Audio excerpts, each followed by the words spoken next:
It's Jerry. This is my intellectual property, number 96 through 100. This is the 20th group of 5. I'm just trying to get the first 100 up there.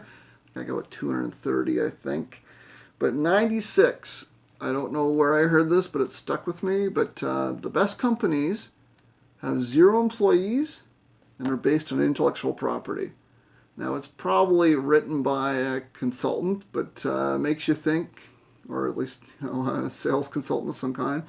But it makes you think at some point, if I get too big, or if the average intelligence of my organization is decreasing, maybe you're not doing as well as you thought. But 0 employees based on intellectual property. 97, I've said this many times. Give everybody 3 choices to buy, and they should all be from you. High, medium, low, gold, silver, bronze. Maybe give them a platinum, but give them 3 choices to buy from you, as opposed to 1 choice to buy from you and 2 of your competitors. Number 98, I'll call out this fellow's name. He's a good guy. Actually taught me a lot about sales when I was at Ericsson. His name is Lou Natelli. He had, or at least had me create something called a brand called Jerry Gavin. And I wrote this document, and I think I have a hard copy of it somewhere, maybe a soft copy.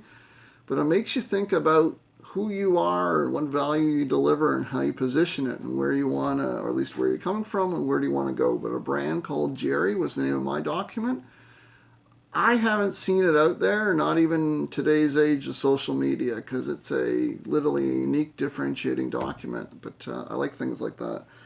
Number 99.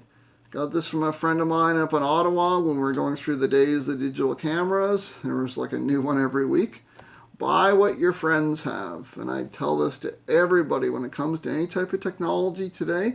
You need a support group. You should buy what your friends have, because if you're off in a different land and they're on this planet and they're using all one type of device, you might not have the backing that you need when something goes awry, which happened to me the other day when the drivers for my Samsung Galaxy 6S magically disappeared from my computer. So buy what your friends have. And number 100 is something that I've heard many ways explained before, but it's called creative tension. Give people 2 opposite mantras. And I think back to the days of Certicom when the high tech was on the downside of the .com went up, .com was coming down. They literally said, Jerry, go to every show, go out and get every card, call them all, hustle, hustle, hustle. And then they told the administrative assistant, you got 0 budget to go see your customers.